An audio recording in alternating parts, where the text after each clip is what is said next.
friends, like, share, subscribe my channel.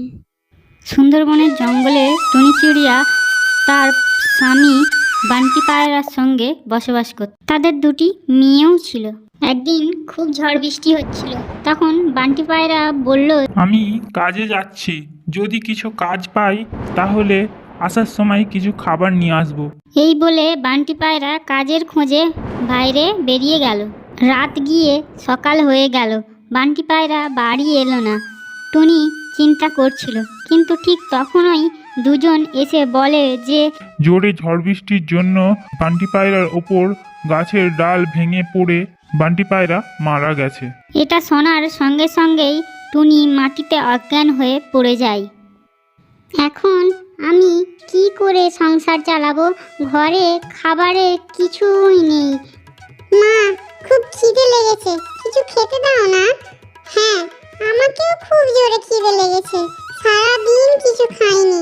বাচ্চারা একটু সবর করো, তোমরা এখানে থাকো, আমি দেখছি যদি কিছু খাবার পাই।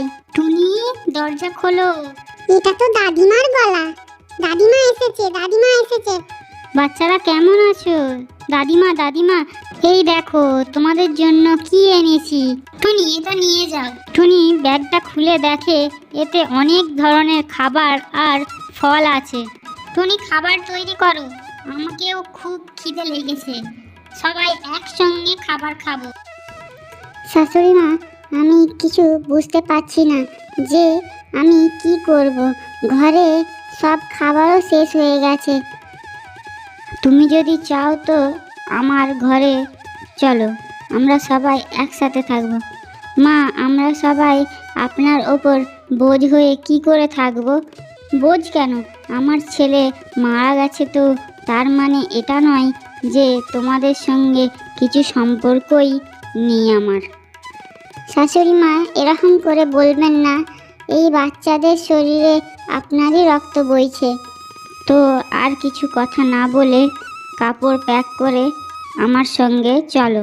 আমি বাড়িতে বাচ্চাদের সামলাবো আর তুমি বাইরে কিছু কাজ করে নেবে। তারপর সবাই ঘুমিয়ে পড়ে।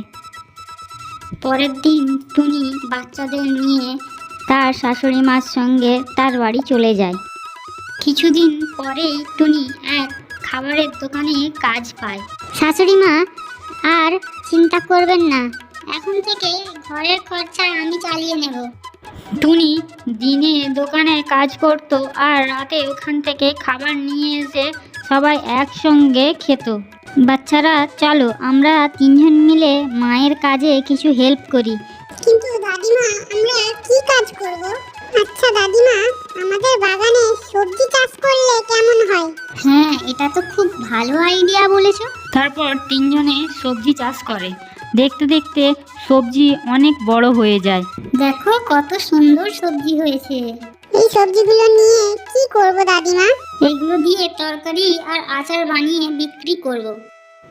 রাতে টুনি যখন ঘরে আসে তখন টুনির শাশুড়ি তাকে বলে, টুনি, আমি কিছু পয়সা জমিয়েছিলাম, এবার সময় এসে গেছে ওই পয়সাটা দিয়ে কিছু করার। ভাবছি ওই পয়সা দিয়ে নিজেদের একটা খাবারের দোকান বানাবো। তুমি কি বলো, ভালো হবে তো? হ্যাঁ মা, এটা তো খুব ভালো কথা, আমার কিছু প্রবলেম নেই। তারপর সবাই একটা খাবারের দোকান খোলে। চাষ করা সবজির তরকারি আর আচারও দোকানে রাখে। টুনি, দোকান তো খুলে ফেললাম, দেখা যাক কেউ আসে কিনা। দোকান খোলার সঙ্গে সঙ্গেই সবাই এসে হাজির। বাহ, খাবার তো খুব মজার। আমি এক্ষুনি আমার বন্ধুদের বলছি, হ্যাঁ আমিও কাল আমার পরিবারকে নিয়ে আসবো খাবার খেতে। এরকম মজার খাবার আমি আগে কোনোদিন খাইনি। দেখতে দেখতে দোকান খুব ভালোভাবে চলতে থাকে। বাচ্চারাও খুব ভালো স্কুলে ভর্তি হয়। এইভাবেই টুনি তার পরিবারকে নিয়ে সুখে শান্তিতে বসবাস করতে থাকে। প্লিজ বন্ধুরা, যদি তোমাদের আমার গল্প ভালো লেগে থাকে তাহলে প্লিজ আমার চ্যানেলটা সাবস্ক্রাইব করে দিও।